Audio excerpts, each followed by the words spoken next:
Borketov, Haverins, Colo, BCD. Bom dia, meus amigos, tudo na ordem, como que vão? Vamos iniciar aqui mais uma leitura da nossa Paraxá, aquele cafezinho, a lancha, Boninha preparou. Pessoal, como vocês estão vendo aí em cima, hoje é a segunda e a terceira parte, tá? Como hoje é terça-feira, nós lemos ontem a primeira porção que seria de domingo, então hoje nós vamos fazer a leitura da segunda e a terça. Como eu disse, são curtas, né? Você vai ver que vai do versículo 6 ao versículo 22, as duas porções. A de hoje como seria a de ontem, como seria a de hoje. Tá? Então ela é breve. São 2 pontos que nós vamos ter aqui, que no caso só é novamente a fome. Nós vamos ler, né? Que é a fome quando novamente para na terra e Isaac vai até Avimelech. E a questão dos poços, somente, tá? Como de sempre, eu separei um pequeno midrash aqui, só pra gente poder aprender mais da passagem, tá? Deixa eu só abrir essa porta aqui.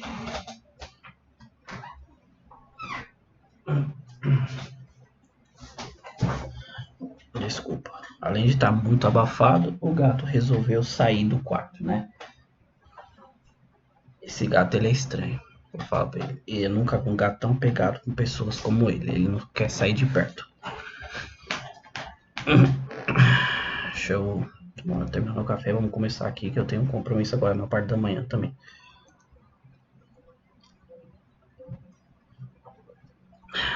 Então vamos lá.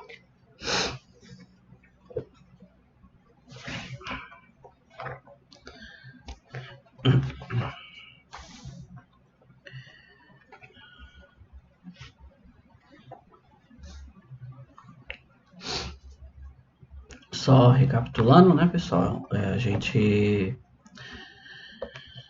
terminou ontem a primeira porção e terminou com Deus falando para Isaac, quando houve a fome, ele não voltar para o Egito. A gente deu uma explicação básica sobre isso daí, tá? E nós vamos ver aqui a continuação do que aconteceu quando ele desceu ali para a terra dos filisteus, tá bom? Como de sempre, Baruch atah Adonai Elohim melech haolam asher bahal banu mikol hamim venatan לנו et torato Baruch atah Adonai noten haTorá. Bendito sejas tu, eterno nosso Deus, Rei do universo, que nos escolhesse dentre todos os povos e nos deste a tua Torá. Bendito sejas tu, eterno nosso Deus, Rei do universo, que nos deste a Torá. Este Isaac se estabeleceu em Gerá. Os homens do lugar que perguntaram sobre sua mulher, e ele disse: ela é minha irmã. Ele teve medo de dizer: é minha mulher, pois os homens do lugar poderiam matá-lo por causa de Rebeca, já que era de boa aparência. Então, quando havia se alongado por muitos dias, Avimelech, rei dos filisteus, olhou pela janela e viu Isaac cortejando sua mulher, Rivca. Avimelech convocou Isaac, mas ela é sua mulher, ele disse. Como você pode dizer, é minha irmã? Disse Isaac, tive medo de que morreria por causa dela. O que você nos fez? Disse Avimelech. Quase uma das pessoas do povo poderia ter dormido com sua esposa. Você nos teria feito cometer um crime. Avimelech enviou uma ordem para todo o povo. Quem quer que toque neste homem ou em sua esposa morrerá. Isaac semeou naquela terra e ele colheu naquele ano 100 vezes mais, pois Deus o abençoou. O homem prosperou e a sua riqueza começou a crescer cada vez mais, até que cresceu muito. Ele tinha posse de rebanho, posse de gado e muitos empreendimentos. E os filisteus o invejaram. Todos os poços que os servos de seu pai tinham cavado, enquanto Abraão ainda estava vivo, os filisteus tamparam e encheram com terra.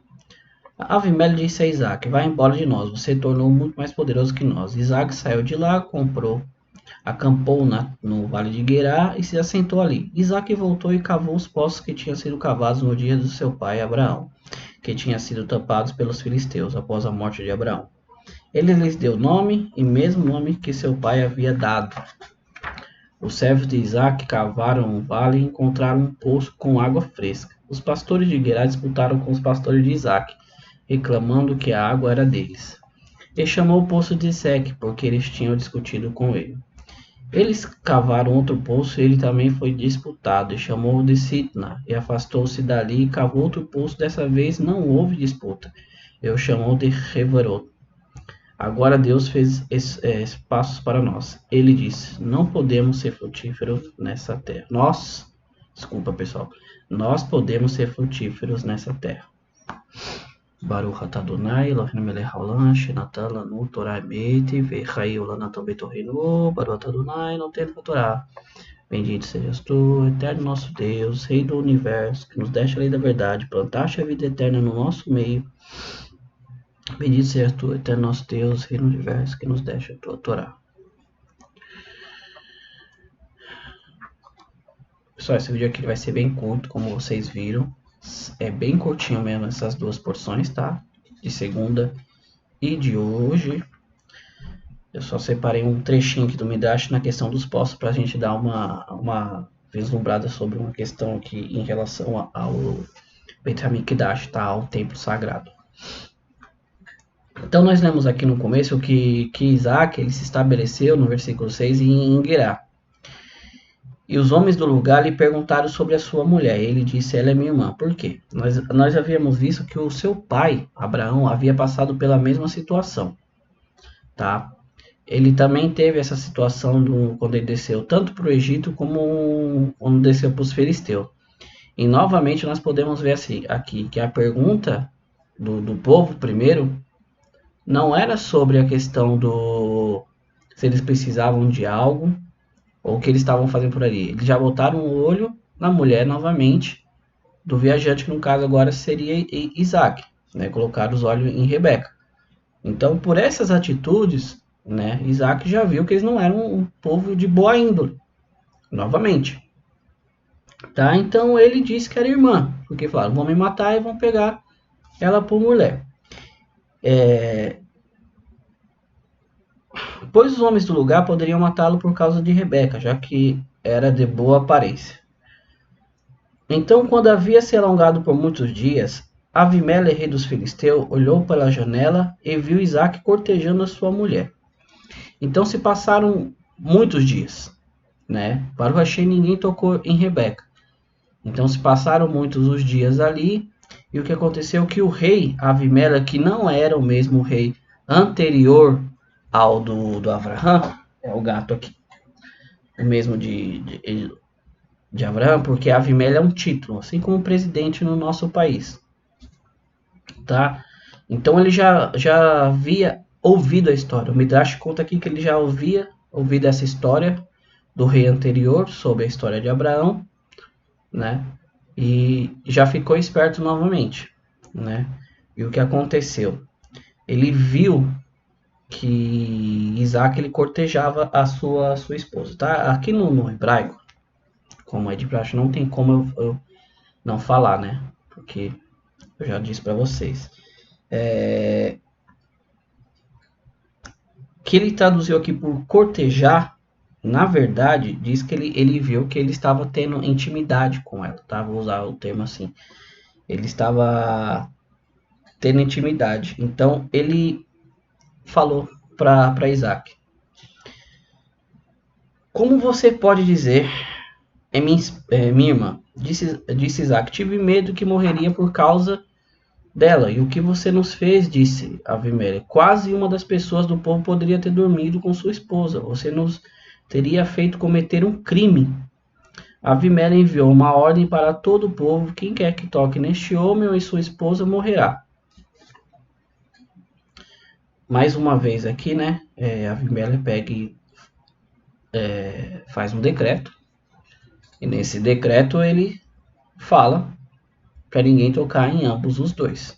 porque ele já sabia que ele era filho de Abraão, então ele era outro justo e ela era outra justa, né? Ambos eram, era de Sadiq e ela era de Sedeca, tá? Então ele pediu para que não tocasse. Isaac semeou naquela terra e colheu aquele lugar naquele ano 100 vezes mais, pois Deus o abençoou. Por causa desse evento, né, o Midrash que conta que na verdade Isaac ele viu o povo dali que era pobre, né, e ele acabou pegando de tudo que ele colhia, ele dando os 10%.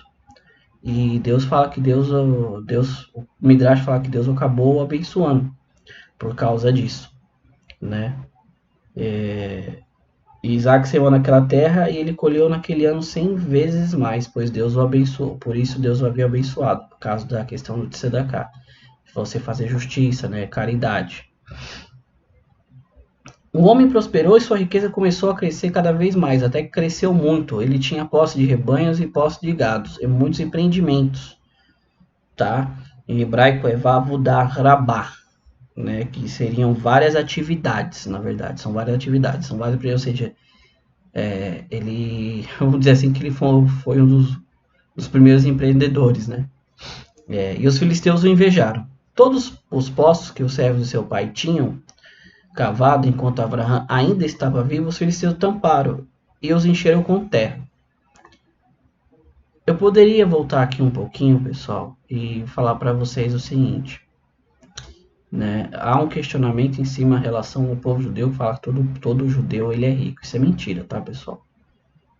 Vou dizer assim, Baruch Hashem, boa parte dos judeus sim, são bem sucedidos em várias áreas, tá? Isso nós já sabemos porque, desde Abraão, e nós vamos continuar lendo, nós vamos saber o porquê. Só que vamos dizer uma coisa bem simples aqui, sabe? Bem lógica, sabe? Fácil de se entender. O povo judeu sempre viveu como nômade, tá? Até eles terem a sua terra. Então isso faz com que você não tenha nada fixo. Então você precisa se virar. Então você precisa vender, você precisa correr atrás de alguma maneira de você ganhar o seu sustento, tá? Então toda a história do povo de Deus você vê vendedores, ambulantes, tá? E eu não vou entrar aqui na questão do mérito do empreendedorismo, na questão das vendas, tá? Só que isso ou seja, as nações acabaram ajudando nisso. E nós vamos entender isso um pouquinho mais na frente também. Os profetas falam muito sobre isso, tá? Em relação. Então, novamente, mais um vídeo. Toda a Torá, ela é verdade. O que o povo judeu é hoje, no dia de hoje, no dia 14 de 11 de 2003, já estava na Torá escrita, tá? E com a ajuda das próprias nações. Voltando aqui, que os filisteus, então, o que eles fizeram? Quando Abraão foi embora, ou Abraão havia falecido, eles tamparam os poços. Porque os poços não deram mais água, só davam enquanto Abraão estava vivo. Abraão morreu, ele tamparam os poços, né? Então Abimelech disse a Isaac, vai embora de nós, você se tornou muito mais poderoso do que nós. Isaac saiu de lá, acampou no vale de Gerar e se assentou ali. Ou seja, a inveja, tá? Eu poderia encher aqui, eu poderia fazer um vídeo aqui de sei lá de quantas horas, só falando dos benefícios do povo Yehudim, do povo judeu, para com a humanidade. Eu tô falando sério, pessoal. Eu posso pegar uma lista aqui, deve ter uns 1000, com data, nome, tudo, tá? E sendo taxativo. Se não fosse pelo povo Yehudim, que soma aí 16 milhões, não cabe nem em São Paulo, não preencheria nem São Paulo, a humanidade não estaria no avanço que está hoje, tá? Quem quiser falar, pode falar, eu tô com as provas aqui, tá? Desde um telefone a uma vacina, de coisas, ou seja, uma coisa que nós usamos hoje simples, a uma vacina, tudo partido por causa desse povo, sendo a menor porcentagem na humanidade, foram os que mais fizeram benefício. Então, é indiscutível, tá? Talvez um dia eu faça 5, 10, 15 vídeos só falando de todos esses benefícios. Sim, vídeos com todos os benefícios Você não tem ideia do que você usa hoje, do que você tem hoje que vieram por causa de um judeu. Então, para os antissemitas de plantão, vai aí, meu amigo. Você quer exterminar o povo judeu? Que é impossível, tá?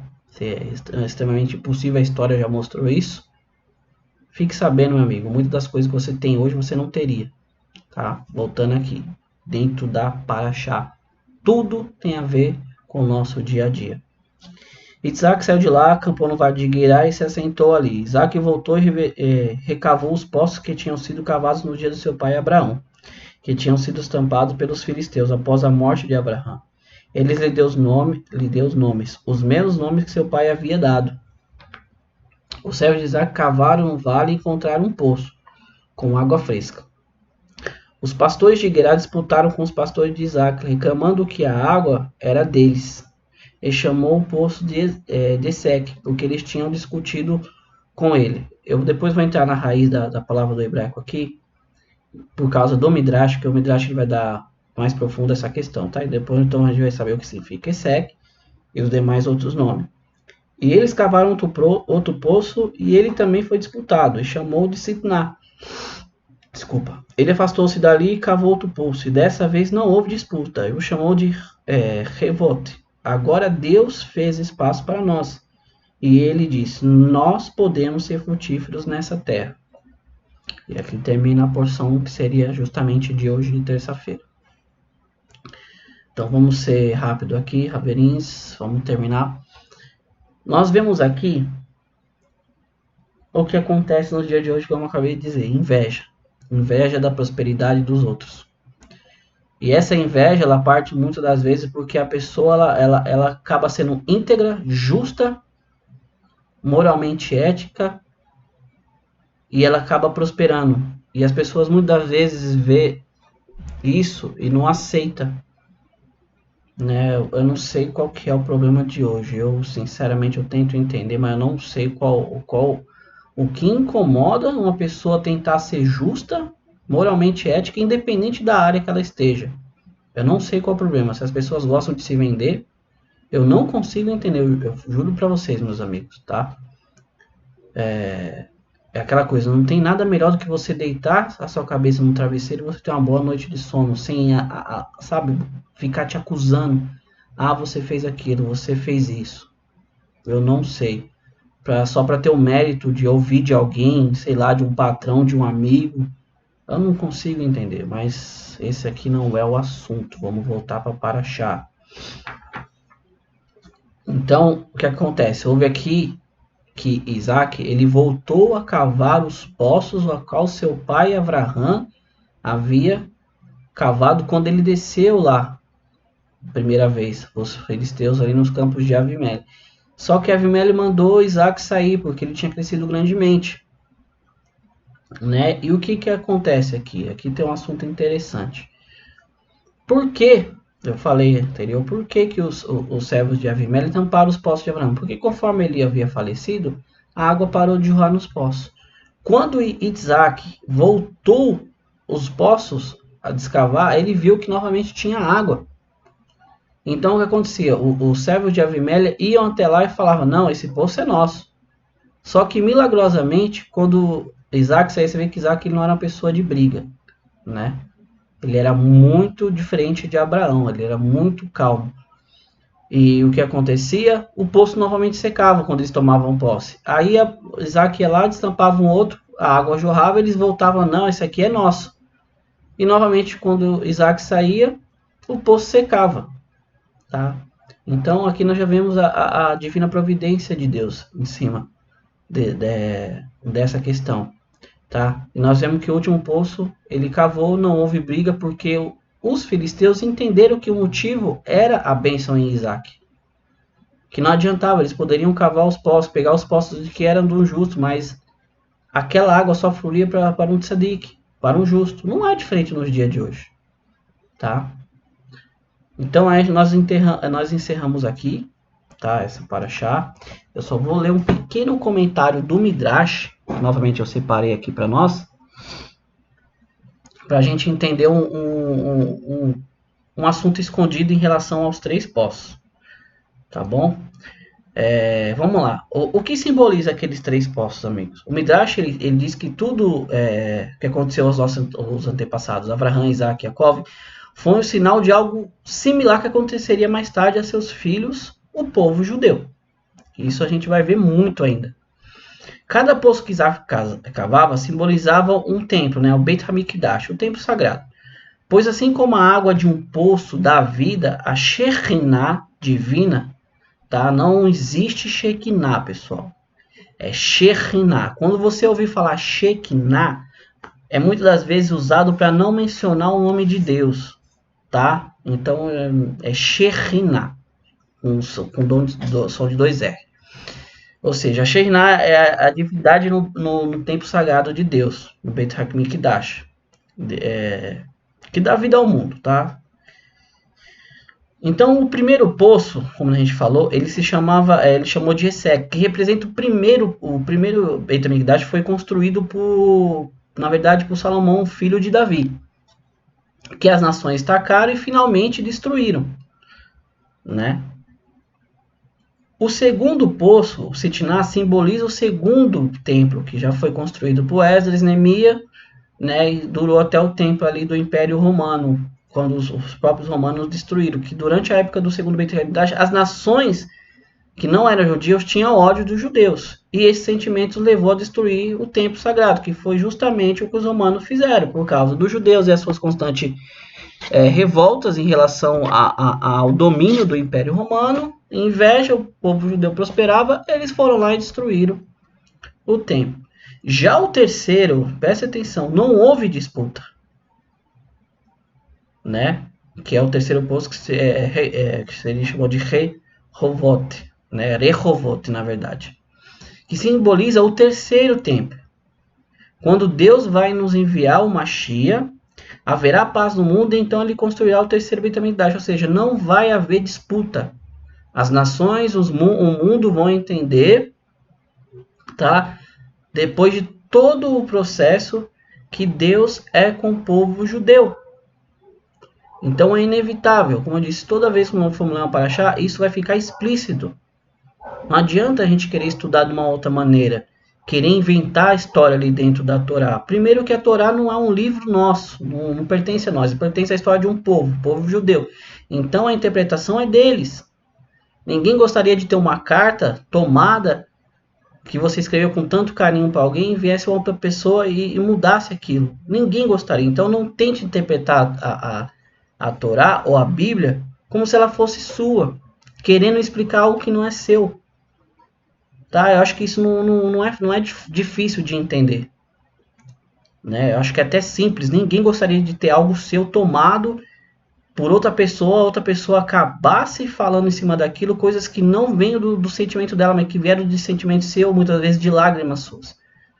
Tá? E o que eu estou fazendo aqui nada mais é do que estar lendo o que está escrito aqui novamente no original e transpassando para vocês, transmitindo para vocês. Tá? Então, essa é a raiz. Você pode ver que até a questão dos poços aqui, ela tem esse significado. Tá? Representaria os 3 templos, os 2 que existiram e o terceiro que vai ser construído no templo de Mashiach, que seja em breve em nossos tempos. Tá bom, pessoal? Amém. Então, como eu havia falado, esse é um pequeno midrash, só para nós nos aprofundarmos. E o nome do primeiro poço que chama Esek significa luta, tá? Referindo-se ao fato do servo de Hermes tentar lutar pelo poço. O segundo, o Sitná, né, quer dizer um distúrbio, porque os servos de Avimelho o haviam perturbado tirando-lhe o poço. Já o terceiro, Rehovot, que significa espaço amplo, né, ou alívio, pois dessa vez os servos de Avimelho pararam de discutir com ele. Então, só para fechar aqui, pessoal, os 2 primeiros poços, houve uma luta, houve um distúrbio, uma briga, e o terceiro houve paz e amplitude. É o que vai acontecer nos dias do Mashiach. Tá? Todas as nações entenderão, não haverá mais guerra, haverá a paz. Por quê? Porque o que causa a guerra? Tá? O desentendimento, tá? Arrogância e medo, muitas das vezes, do que é desconhecido. Você não consegue aceitar. No caso, as nações do mundo não conseguem entender como um povo existe desde a antiguidade até hoje, mantém os seus costumes, suas tradições, são bem, sabe, são bem prósperos em tudo que fazem, e isso causa inveja. Infelizmente é a verdade, tá? E isso, Baruch Hashem, nos dias do Mashiach, isso vai acabar. Não vai ver, porque a terra vai encher de tanto conhecimento de Deus. Isso já Ishayahu fala, Isaías fala, que a terra vai encher do conhecimento de Deus. Então, é a mesma coisa que estamos fazendo aqui. Nós vamos entender e compreender, então nós vamos entender que aquele povo, o povo judeu, é o povo de Deus. E que não adianta tentar fazer nada contra eles, porque Deus está com eles. Tá? Toda a promessa de Deus em cima, desde Gênesis ao último livro de Malaquias, é com os judeus. E eu vou mais fundo ainda. Até para quem acredita no Novo Testamento, até o Novo Testamento ele tem referências a que o povo judeu está com a verdade, que deles que vem a verdade e que é eles que têm que passar isso para as nações. Nós vamos ver isso nos vídeos que eu estou preparando, pessoal. Tá bom? Então, desde já agradeço vocês. Eu estou de saída, preciso resolver umas coisas. Tá? Toda Arabá, pelos aqueles que estiveram aqui presentes. Tenham um ótimo dia, uma ótima terça. Fiquem com Deus e até amanhã, se assim o mesmo desejar. Abraço.